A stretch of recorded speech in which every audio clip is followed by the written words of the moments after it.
లీడర్లను పిలిస్తే మళ్ళీ విలువకుండా లొల్లి లొల్లి చేస్తున్నారు. ఇకపోతే రజాకర్ సినిమా నిజంగానే తెలంగాణ చరిత్రకు అద్దం పట్టేది. గతంలో గుర్రపు డెక్కలు సప్పుడు వచ్చిన, రజాకర్లు వస్తున్నారని బండి చప్పుడు వచ్చిన అందరూ కూడా పారిపోయి చైన్లలో దాచుకునే, గడ్డివాములలో దాచుకునే సందర్భం. ఇంట్లో ఉన్నటువంటి ఆడవాళ్లకు రక్షణ లేదు, బయటకు వెళ్ళిన మగవాళ్లకు రక్షణ లేదు. పంట పండించిన రైతు తినే వరకు కూడా అది గ్యారంటీ లేనటువంటి సందర్భం. పుట్టాం కాబట్టి బతకాలి, చచ్చే వరకు ఉండాలి అనే పరిస్థితిలో ఆ కాసిం రజ్వీ చేసినటువంటి అరాచకాలకు దర్పణమే ఈ రజాకర్.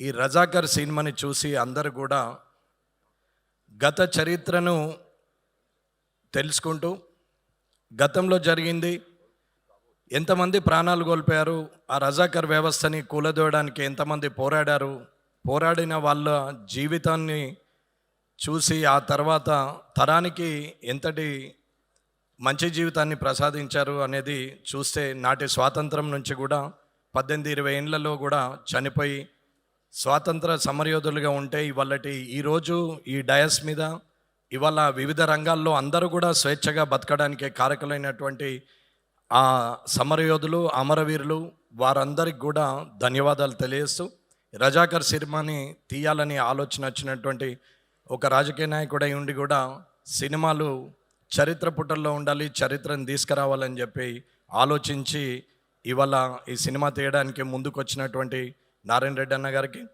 అలాగే సినిమా అనేది అతి తక్కువ ఖర్చులో ఎక్కువ సంతోషాన్ని ఇచ్చేది, అతి తక్కువ ఖర్చులో 10 మందికి అందుబాటులోకి వచ్చేటువంటి సినిమా రంగంలో లక్షలాది మంది ఆధారపడి ఉంటారు. ఒక్క సినిమా వెనకాల ఎన్నో వందల కుటుంబాలు బతికే పరిస్థితి ఉంటుంది. కాబట్టి ఇటువంటి చరిత్ర ఉన్నటువంటి సినిమాలు, ఇటువంటి గతాన్ని మనకి స్ఫురణకు తెచ్చే సినిమాల్ని ఖచ్చితంగా అందరూ చూడాలని కోరుకుంటూ, సినిమా భవిష్యత్తును చూపెడుతుంది, సినిమా గతాన్ని తిరిగి మనకు చూపెడుతుంది, వర్తమానంలో మనం ఎలా ఉండాలనేది చూపిస్తుంది. సినిమా ఖచ్చితంగా మార్గదర్శకంగా ఉంటుంది. ప్రతి సినిమాలో పరమార్థం ఖచ్చితంగా ఉంటుంది. ఏ సినిమా అయినా ప్రతిదీ ఒక ఆనందాన్ని ఇస్తుంది కాదు, అందులో సూక్ష్మంగా చూస్తే మనకు సందేశాన్ని కూడా ఇస్తుంది. సందేశం ఇవన్నీ సినిమాలు ఏం లేవు. మా భూమి సినిమా నరసింహరావు గారు తీశారు.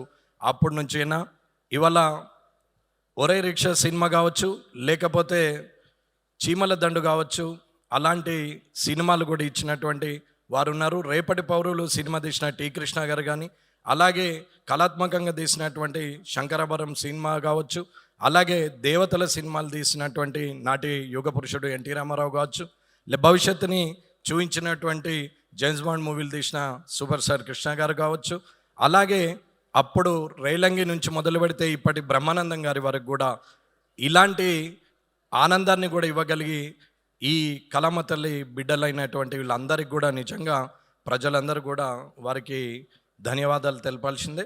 అలాగే ఇక్కడ ఉన్నటువంటి ఏదైనా సరే, ఏ వ్యవస్థ అయినా సరే, అప్పుడైనా సరే, ఇప్పుడైనా సరే, భవిష్యత్తులో అయినా సరే, ఒక వ్యవస్థలో న్యాయం జరగనప్పుడు దానికి సమాంతర వ్యవస్థనే విప్లవంగా మారుతుంది.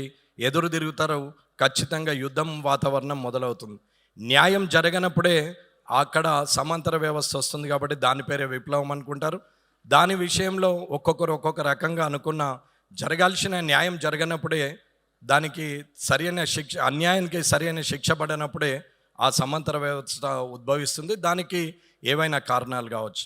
ఈ రజాకర్లో కూడా అలాంటి పరిస్థితులు వచ్చి ఎన్నో సంవత్సరాలు ఇబ్బందులు పడ్డటువంటి ఈ హైదరాబాద్ సంస్థానం అంటే బీదర్ నుంచి మొదలు పెడితే ఔరంగాబాద్ వరకు, బళ్ళారి నుంచి మొదలు పెడితే ప్రతి దగ్గర కూడా ఈ రజాకర్ వ్యవస్థలో మనకు ఇప్పటికీ వారి కుటుంబాలు కానీ, వారి గోడలు కానీ కనపడతా ఉంటాయి. ఇలాంటి సినిమాని తీయడానికి ముందుకు వచ్చినటువంటి, ఇలాంటి సినిమాలో నటించడానికి ముఖ్యమైన అందరూ వచ్చారు. ఇక్కడున్న అందరి సినిమాలు కూడా నేను కూడా చూశాను.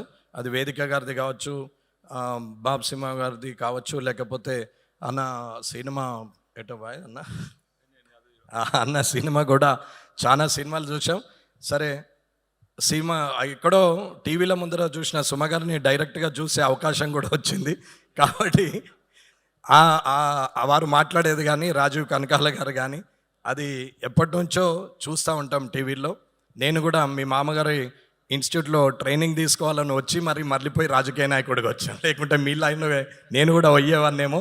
ఏదున్నా అన్న, మనిషి బతకాలనుకున్నప్పుడు తనకు కావలసినంత ఉంచుకొని ఎదుటి వాళ్ళకి నలుగురికి ఇవ్వగలిగే మనసు ఉండాలి, సింప్లిసిటీ ఉండాలి, డౌన్ టు ఎర్త్ ఉండాలి.